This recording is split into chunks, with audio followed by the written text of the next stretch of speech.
Hi everybody, this is Kevin and welcome back to another video. And today I would like to share my thoughts on Soul Hackers 2. What an underrated gem. But you wouldn't know that just based on the titles and thumbnails you see searching for Soul Hackers 2 on YouTube. Oh no, you'd probably think this game is terrible. But really what I think they're trying to say is that it's a 7 out of 10. However, in today's video game review world, a 7 out of 10 is almost viewed as a 3 out of 10. When not every game is a 10 out of 10. Not every game is Metaphori Fantasio, the newest darling from Atlas. Before that, we had the Devil Summoner series, which, yes, Soul Hackers 2. Not only is it a sequel to Soul Hackers 1, which probably none of you heard of Soul Hackers 1 unless it's the 3DS remake, because the original Soul Hackers 1 was on the Sega Saturn. But this is part of the Devil Summoner series, the, I guess, the black sheep of the Megami Tensei series. When most people think of Shin Megami Tensei or Persona, you had Devil Summoner, a couple of them, the Raido Kusunoha games, and then Soul Hackers 1 and 2. And believe it or not, Soul Hackers 2, which released back in 2022, just 2 years ago, celebrated the 25th anniversary of the Devil Summoner series. And, you know, sadly was met to little fanfare, poor reviews, and it didn't sell very well. But I think that had a lot to do with the DLC when the game initially launched. Not only was it $70, or I guess $60 because it was still on the PS4. I played the PS5 version, but, you know, full price, plus I think $40 of DLC if you bought everything, which includes outfits, music, the optional demons, such as Mara. Locking Mara behind a paywall. Like, what the hell, man? So, locking all that stuff. Plus a bonus story, The Lost Numbers, which I think connects to the first Soul Hackers game. But this is kind of, you know, it's like, if you could play Persona 3, Persona 4, Persona 5, you know, you could play them in any order. I guess you could play Persona 1 and 2, too, but no one talks about them. You can play them in any order, but I think the more you know about the Megami Tensei universe or the Devil Summoner series, you're going to pick up on things such as the Phantom Society, one of the groups here, as well as a villain who shows up at the end. We'll get to that in the spoiler section. Anyway, I had a great time playing this game. I would say this is like a 8 out of 10 if you're a big JRPG fan who enjoys level grinding and dungeon crawling. To the average person who doesn't like JRPGs, you know, you play God of War Ragnarok, you're not going to like this game. So you should just click off the video right now and not bother with it. But if you like JRPGs, my God, the level grinding and dungeon crawling is just very relaxing and therapeutic for me. And there's a lot of that. And the story, I was really drawn in by the characters in the story. I really enjoyed it. You know, it's your typical JRPG, save the world, a bunch of band of misfits all come together and they overcome their differences and become a found family. Gotta be one of my favorite JRPG tropes. I really grew attached to them. The music was fantastic, and really any Megami Tensei game, you're gonna have great music.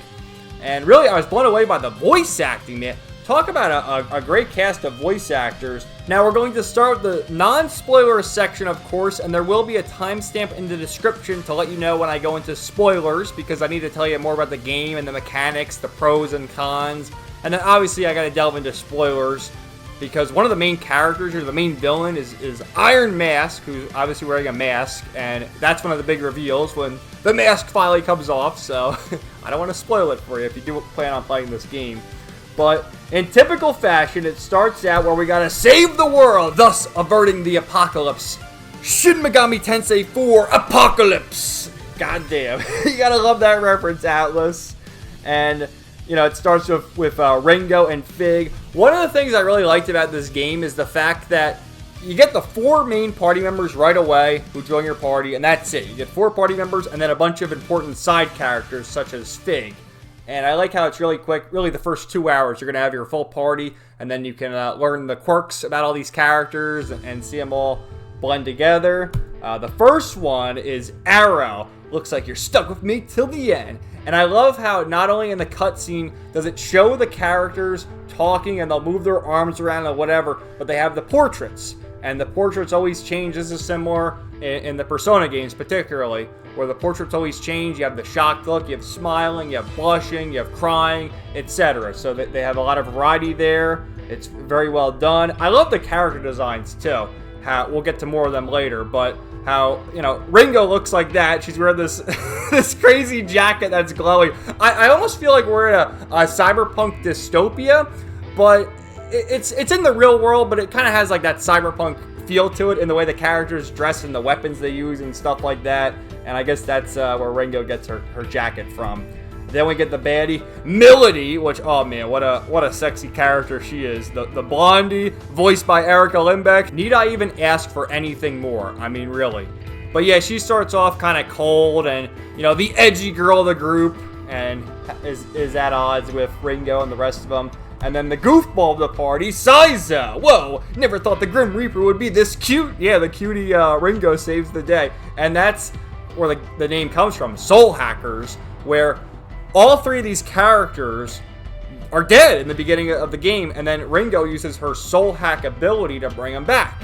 And this is the Soul Matrix, which is one of the major mechanics of the game, where they progress through the Soul Matrix, and as you strengthen the bond with each characters, which is basically how you answer questions. Usually you have 3 choices, and whichever choice you make, the bond points will go to said character, and you can get up to 200 points for each character. Really, you only need like 100 to get to the 4th level of the Soul Matrix, but if you do New Game Plus, which I did like a crazy person to get the Platinum, you can go to the 5th floor of the Soul Matrix and see the whole story of the characters. A lot of the important background information is locked behind the Soul Matrix, which is the dungeon crawling. But there you go. The first villain you fight is this Jamokir RS, who shows up. He's the wannabe John Cena, who's voiced by Robbie Damon, man. Like, the voice acting in this game is so good. I should probably go over that right now. Let me just go through them real quick because they deserve shout-outs. But the lead character is Ringo, voiced by Megan Taylor Harvey, who you may know as Toa from the Trail series, and recently for myself, I played Persona 5 Strikers. She voiced Sophia, and she's known for voicing like the cutesy role, whereas in this game, I could hear Toa, of course, but it felt like she was using more of her speaking voice as opposed to the cutesy younger character, so I thought she did an excellent job as Ringo. Erica Mendez as Fig. Always love Erica Mendez. God, my favorite role of hers has to be MASH from the Fate series. I love Fate Grand Order. Anyway, Zach Aguilar as Arrow, another great voice actor there. Erica Lindbeck as Milady. Erica Lindbeck, God, another one of my favorite voice actors. Mordred from the Fate series. You know, I've noticed a lot of Fate alumni here, but Mordred from the Fate series, Magilu from Tales of Berseria, Shion from Tales of Arise, Elena from Star Ocean: The Divine Force. My goodness, gotta love Erica Lindbeck. Griffin Puato, hopefully I pronounced his name correctly, as Sizo. And this is another guy who I wasn't really too familiar with, but he voiced Tristan in the Fate Grand Order Divine Realm of the Round Table movies. Another excellent role. He also voiced Dohalim in Tales of Arise. He's been in a number of things, but, you know, just going through his resume, those are the characters who I recognize. Iron Mask, I'm not going to say who his voice actor is because that's a major spoiler, but Iron Mask is the major villain. We have J. Michael Tatum, who voices Ichiro Honda. Edward Bosco as Raven. Another great performance there. Now, Edward Bosco, I haven't heard him in anything aside from his role as Machias in the Trail series. And he was great as Machias in the Trail series, so it was awesome to hear him again as a new character this time around as Raven, and I thought he did an excellent job as Raven. One of the better characters of this game, and yeah, you know, it's always nice to hear new voice actors who I haven't heard before in the games I'm playing. Chris Hackney as Kabaraji, Robbie Damon as RS, the John Cena wannabe, which we'll get to some of the screenshots of him later. Kira Buckland as Ash. God, I love Kira Buckland's another one of my favorites. I love her. Who is she? Well, in the Trail series as Celine and Elise. Laxia in East 8, Lacrimosa of Donna. 2B in Nier Automata. So many roles. Too many to even think of. Patrick Seitz as Victor. and many other roles. I'm not going to go over every moment, but, you know, lots of great voice actors here. Fantastic job. It was great hearing them.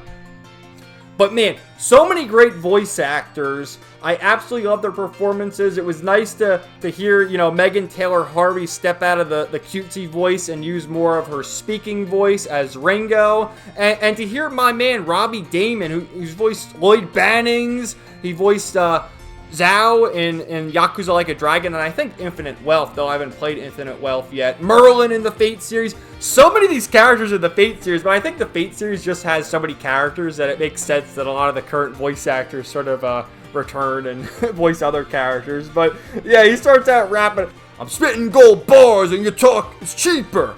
I'm the RS and I don't fear no Reaper." And then Ringo, "I'm no Reaper, but I can send you to hell. So face the music, RS, and take the L." Now, the woke squad, which I'm against the woke as much as the next guy, but there are the people who are really against the woke. They'll probably say this translation has been ruined, which, I don't know. There's definitely instances where the translations are ruined in these games using the modern politics, but I feel like this actually fits. It fits the vibe quite well, as the kids would say, and I have no problem with it. I thought the line was hilarious. Absolutely loved it. But here's the squad minus Saizo. And, you know, it just captures the essence of who these characters are. We have Ringo and Fig, like, oh yeah, Melody being the tsundere, Arrow just being the alpha Chad over there. And here's where it's connected to the Devil Summoner series, where, you know, it probably helps to play all the Devil Summoner games and the Raido Kusunoha games, because you get little Easter eggs like this. Like, the Covenant Holder is a Devil Summoner, Mangetsu Kusunoha, which, I don't know if he's related to Raido Kusunoha, but, you know, name dropping him right there. So, you know, it's got the demons you can summon. There's the homie Jack Frost, the legend, Jack Frost, and it's great to see him. All sorts of side quests in this game where you can approach this person named Madame Ginkgo, and she gives you the side quests, and, you could also encounter demons when you go into the dungeons, such as Frost Ichiro. And he's like, "Help me out, ho." I love how he's like, "How you doing, ho?" Which Sarah Ann Williams, she's the one who voices Jack Frost. And I think she provides voices for a number of the demons. They don't really have fully voice acted lines, but they'll have like, "Hey, ho." They'll just say those things. And I know she does that. She's done Jack Frost forever. But, here's the dungeons. You'll get like the regular dungeons where you explore a tower or you go to the junkyard or whatever, but the main dungeons are in the Soul Matrix.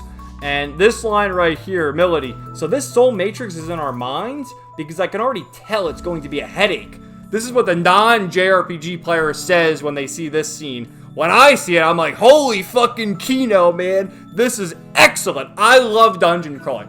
Like, dude, I hate to always bring everything back to Trails, but it is relevant. Trails into Reverie, the Reverie corridor. When the entire Trail series is done, if Nihon Falcom can just do a game that is the Reverie corridor and just the Reverie corridor alone, some daydreams here and there, that's all I need. I fucking love level grinding. It is so relaxing to me to just level grind and dungeon crawl. I love it so much. But some of the floors, they do get a little tricky near the end. I did have to look up a guide, particularly for Saizo's 4th floor Soul Matrix, and that's because, I mean, you can see right there. Typically, the dungeon goes, you know, you get a branching path, you go that way, you get an item. You go the other way, you follow the path. But when you get to the later floors, there's a bunch of little teleporters, and it's like, what the hell, man? Teleport, as the Electrical Beast would say. Only real OGs will get that reference. But anyway, you know, you gotta traverse here. Not too bad, but it got to a point where it's like, okay, I'm running out of MP. I just want to get to the end. I don't mind the level grinding, but at a certain point in the dungeon, I want to get to the end of the dungeon. I'll go back and level grind. But there you go. And there are abilities later on where you can turn encounters off, because luckily it works that way, where the enemies, they appear on the overworld and you can avoid them if you want, or you can attack them. My rule with these games is to kill every enemy the first time through, but if I'm backtracking, I'll avoid it and use the ability to, you know, turn the encounters off and, you know, grind at another time. I played it on normal mode, but there's actually a trophy that if you beat the game on hard mode, you unlock it, and luckily the game lets you change the difficulty at any time. I think there was easy, normal, hard, and very hard, so I played on normal the entire game, and then for the final boss, I did change it to hard mode because I wanted the trophy, and I did like that because sometimes games, if they have difficulty-specific trophies, they'll make you select the difficulty and then you can't change it, or you can't change it to get the trophy or things like that. So I was happy with that. Played it on normal. I mean, I'm not gonna play it on hard and go crazy, but you know, if you grind enough, you'll be good. It wasn't difficult, you know, to the point where I had to quit or I had to turn the difficulty down or whatever. You just gotta grind if you're having trouble, or fuse your demons up. Like if you have Jack Frost, I know Jack Frost is iconic. Everyone loves Jack Frost, but fuse them. Get the stronger demon. And it's similar to like the press turn system or the baton pass, and I guess that's Persona 5, but the press turn system is the other games where you exploit weaknesses. In this case, the more weaknesses you exploit, the more Sabbaths you get, and you can stack that to do a powerful attack at the end of every character's turn. So the 4 characters get an attack, and then they stack the Sabbath, so you can do a really powerful attack. So, I love the dynamic of these characters. Again, we have Melody, who's like the edgelord. Say one more word on the subject, I'll kill you! She's always fighting with him, particularly Saizo. She always had a beef with Saizo.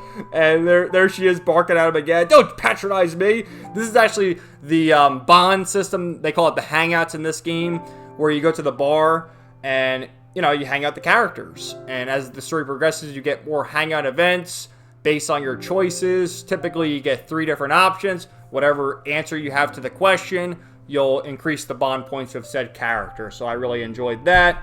There's Ringo drinking. You gotta love it. And here's Melody opening up out of her shell where they go to the orphanage, and she's actually getting along well with the children. So it's like, holy crap, Melody's being this edgelord, and here she is, you know, actually being a motherly figure. You love to see it. So cute. So this is one of the later hangout events where they realize, hey, we may all be different. We may all have conflicting beliefs, but at the end of the day, we're kind of like a family, aren't we? And I love it, man. I love it so much. So this is also similar, being an Atlas game, Sega Atlas. They had this in Yakuza Like a Dragon. I think they had it in the Persona games as well, where they reference other things. In Yakuza Like a Dragon, it was Sujimon. In this case, are you serious, Arrow? You never heard of Bokumon? That was our childhood. Gotta snatch them all. Incoming lawsuit from Nintendo and Game Freak and Pokemon. And holy crap, man. Did you guys see the leaks of Game Freak not too long ago? Watch out for Typhlosion.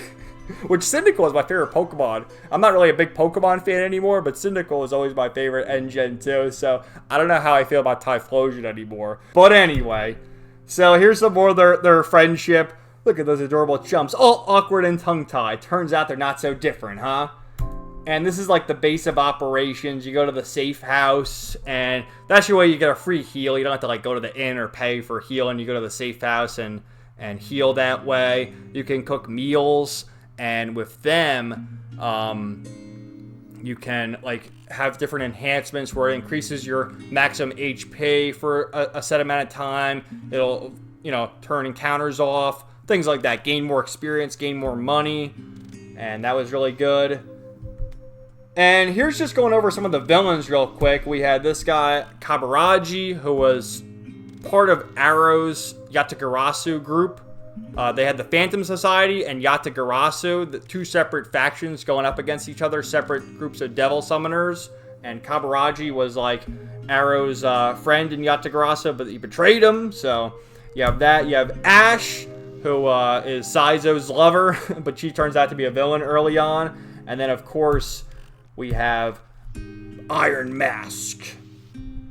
So another character, too, is this Raven, who is running the orphanage, and Fig takes a liking to him. So, a great cast of characters. I really enjoyed them quite a bit. So now I'm going to go into the spoiler section. So if you haven't played the game, obviously you don't want to watch this, or if you do want to watch it, you know, watch it anyway. But this is the spoiler section. I do have a connection here to the first Soul Hackers game as well, but again, it's a major spoiler toward the end of the game.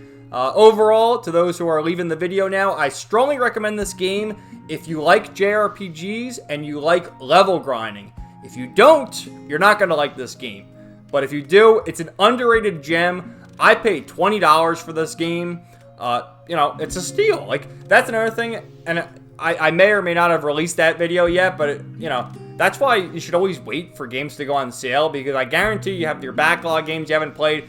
You don't have to buy the $60, $70 game at launch when you can just wait 6 months, get the game for $20. I actually saw Soul Hackers 2 on sale for like $15 the other day. I paid $20 for it, but it's a PS5 game. Like, how are PS5 games so cheap now? But yeah, don't sleep on it. Again, if you like JRPGs, turn-based RPGs, lots of level grinding, it's amazing. And it's really got a great story to it, too. I love the characters.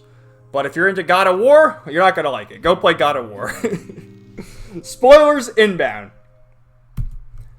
So, the big spoiler is the fact that Iron Mask is actually Raven. And the connection with Iron Mask, which drives Melody insane here, is that Melody was in love with Iron Mask, another guy named Paul, but Raven, the guy who became Iron Mask, killed him and assumed the role as Iron Mask and is going around trying to collect the Covenants to summon the Great One and try and bring peace and prosperity to the world, but of course it's going to bring ruin. And this line went so hard in the game. The game is completely voice acted, and we have the excellent Erica Limbeck as Melody, who goes, "The world can go fuck itself. It was going to end anyway. Who gives a shit if this Great One burns it all down?" And goddamn, dude, Erica Limbeck, what an excellent performance right here. I'll try and clip it in from the actual game if I remember to and I feel like editing.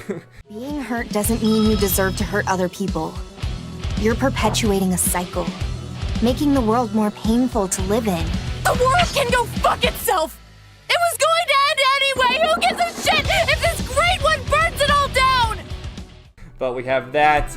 Then we have eventually the confrontation with Raven, which the game builds it up that Raven, Iron Mask, I was going to call him Black Mask, that's Batman. Raven and Iron Mask are like the big villain of the game, but then we defeat him and there's still more game to be played, so who's the real final villain? And remember, we established earlier in the game that Fig has a nice relationship with Raven. She might actually love him. And so as Raven's dying, Fig decides to do the soul hack that Ringo was doing before to try and save him. And she says, "Don't give up, Raven. Take my hand. You still have another chance. Stay on that path, no matter how hard it might be, and you'll find what you're looking for. You just have to believe." And Raven accepts his death and doesn't want Fig to save him, which sends Fig in a downward spiral to which she actually becomes the main villain of the game and takes control of the Covenants. So after that, you actually unlock the 4th and then later on the 5th floor of the Soul Matrix to get the true ending and more story of the characters, the 3 main characters. So in this one, you see that Melody becomes the leader of the Phantom Society and dons the Iron Mask herself as the new leader, and she's happy with that. We have Arrow, who goes around doing good for Yatagarasu, and you get kind of like a shipping moment here. Like I told you, you're stuck with me till the end. It's a little cute scene with them. And then my favorite one of all with Saizo, where it turns out that him and Ash are a thing, a husband and wife, and they have kids. And I love this scene right here where Ash says, "Right now, then who's gonna pick up the kid?" And Saizo's like taking care of the demon. He's making that stupid smirk he always makes. And then when he hears the word kid, this is the Soul Matrix. This is like the vision they're seeing. And this is the real Saizo who sees it. He's like, "What? I have a kid with Ash? What do you mean?" He just makes that face. It's hilarious. Dude, I just love Saizo's hold his eye, where his hair's like covering his eyes and he has the shark teeth. Like, what the hell, man? And then he sits back, "A future where I'm not just fighting for my own sake with Ash and our kid. I'm a family man." So there you go. And then for the final dungeon, Ash actually shows up and helps us. She clears the way, and you get that cool thing. And then one of the final bosses, there's kind of a boss rush at the end. One of them is this demon guy, Azazel, which is like, holy shit, look at him. It's like Satan himself. "That I am Azazel, testimony to darkness and its king." And this is the connection to Soul Hackers 1, which Soul Hackers 1, I might have already glossed over this at the beginning of the video, but I'll just say it again. Soul Hackers 1 was on the Sega Saturn, only in Japan, and then in like the 2010s got ported over, not even ported over, got remade on the 3DS. There's actually English voice acting on the 3DS, and here's some of the artwork. Well, right here is some of the artwork, where I think that's the protagonist to the right. That one, the girl, is Nemissa, and that's Azazel from Soul Hackers 1. And this is actually one of the demons you can summon in this game, Nemissa, who is from Soul Hackers 1. And, Azazel. And he has, like, the same pose in Soul Hackers 1. And I think he's in the other Devil Summoner games, or Raido Kusunoha as a demon you can summon. So that's some of the connections to Soul Hackers 1. I thought that was cool. I have no idea who the hell this guy is, if he's connected to Soul Hackers 1. I tried to look it up. I couldn't find anything. It seems like he's a Soul Hackers 2 original character. He just shows up before the final boss and is like, ha! You gotta fight me first before the final boss! He's voiced by Ray Chase, by the way. Excellent voice actor. And then the final boss turns out to be Fig Alter, the sister from another Mister of Saber Alter from the Fate series. The Fate series continues to intensify in this review because I'm a Fate fanboy, I guess. So you fight Fig in this form as Cyber Ion, and she summons like, I think 4 different elemental figs. Like one's green for wind, there's a fire one, a blizzard one, a poison one. You defeat her. And you can actually get 2 endings in this game. I think it's dependent on how far you get in the Soul Matrix. I think you have to get to the 4th floor of each character's Soul Matrix, which basically just do all the side quests. If you don't skip side quests, you'll get it. If you skip side quests, you're probably going to get the bad ending. And the quote-unquote, I thought both endings were actually really good, but the bad ending, you know, Fig dies. And what happens is all the characters leave as Ringo sits there all depressed, and then she puts down this book right here, Fig's Recipes, which shows, you know, that Fig was at the safe house, the one cooking all the meals that the characters can eat.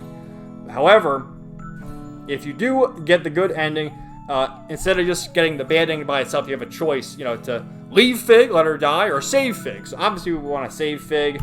You save her. You get a really heartfelt scene. The music played during this. It was so emotional. It's okay. As long as we're together, I don't care where we go. Even if it means there's nothing waiting for us. And that's Ringo and Fig hugging each other. And then even Raven shows up again. Dude, I loved it. This is such an awesome scene where he shows up. Hurry back. Sounds like your friends are all waiting to see you. And Fig goes back. It's a happy ending. All the characters are sitting in the safe house before going their separate ways. And I just love it, man. We have Siza. See you around, Ringo. Fig, it was one hell of a bumpy ride, but I'm glad I stayed on it. Then goes Melody. I should go too. Thanks for the memories. Try not to bicker too much. And then finally, Arrow. Well, as much as I'd love to stay, I should get back to my work. So, thanks for everything. Such a beautiful ending right there. I loved it. And then we have Ringo extending her hand to Fig. Let's do it right. And then the end. But I think we'll be okay. As long as we're not alone, we'll be fine wherever the future takes us. And I really enjoyed this game, guys. It was so much fun. So much so that I even went and got the Platinum, which the only way to get the Platinum in this game is to play it a second time. To play it on New Game Plus because they lock the 5th floor. So to get the 4th floor, you got to get everyone's level to 100. The Soul Matrix level to 100, which is easy. But for the 5th floor, you got to get everyone's level to 200. Your levels don't carry over in New Game Plus, but there's a multiplier. So say the Soul level increases by 10, in New Game Plus it'll increase by 20. So you do that. I end up getting the Platinum. Here's the final one. So you see, I'm not just bullshitting you. I did get the Platinum. Where the last thing I need to do is the Demon Compendium, because they locked 3 demons behind the 5th floor of the Soul Matrix as like super bosses. And I guess the last one was Garuda here. But it's a relatively short game. Let's see, I clocked in my first playthrough. So before the final boss was 39 hours and 5 minutes. After the final boss, 39 hours and 45 minutes. So, you know, about 40 hours to beat the game. doing every side quest, and as you can see, I grinded quite a bit. I got everyone to level 90 on my first playthrough. The level cap is 99, by the way, so I did a lot of grinding. I like level grinding, though, so I'd say probably half that time was level grinding, but, you know, I had fun. And then it took me, like, you know, less than 10 hours, New Game Plus. I skipped every cutscene just to go through it on New Game Plus to, which I had to beat the game again to get the platinum, which I'm cool with. I love this game, guys. I strongly recommend it for JRPG fans, turn-based JRPG fans in particular, who enjoy level grinding. It's a shame that it didn't sell very well. It didn't at all.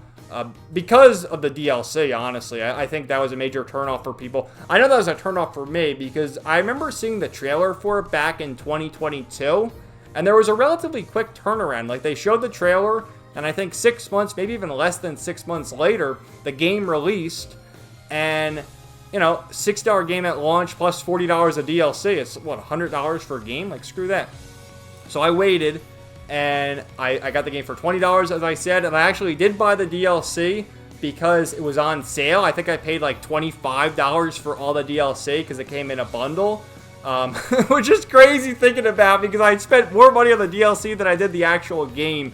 But I'm one of those, like, okay, you're locking story. They locked voice-acted story DLC behind a paywall, if you can believe that, which they had the lost numbers, where you help this little girl named Nana find the lost numbers, the artificial demons or whatever, and help her. But they locked that behind DLC, among other demons such as Mara. Like, locking Mara, one of the most iconic demons in the Megami Tensei series behind DLC. Yeah, I can understand that, but that's why the rule is wait, especially with Atlas games, because look what happened with Shin Megami Tensei 5. Where first of all, Shin Megami Tensei 5 was a Nintendo Switch exclusive for years. Why would you want to play the game on the Nintendo Switch? And then just recently, re-released as Shin Megami Tensei 5 Vengeance on proper consoles. It did re-release on the Switch, but it's on the PS4, PS5, Xbox, and PC. Okay? Plus the additional story. Plus, one of the new additional story characters voiced by Shirami Lei and Kari Walgren, okay? That's all I need to know. So I will definitely be getting Shin Megami Tensei 5 Vengeance on the PS5 when it's on sale for $20. You better believe it. And same with Persona 5 Royal. Like, I didn't play Persona 5 when it first came out. I played Persona 5 Royal. And I think I spent $20 on that game, too. So I will be waiting for Persona 3 Reload to get the re-release with the episode Aegis The Answer DLC, and I'll be waiting for Metaphor Refantasio, the Royal Edition as well. So, thank you guys so much for watching. This video went kind of long, but, you know, I gotta let it all out. Let me know your thoughts in the comments down below, and stay tuned for more videos coming soon.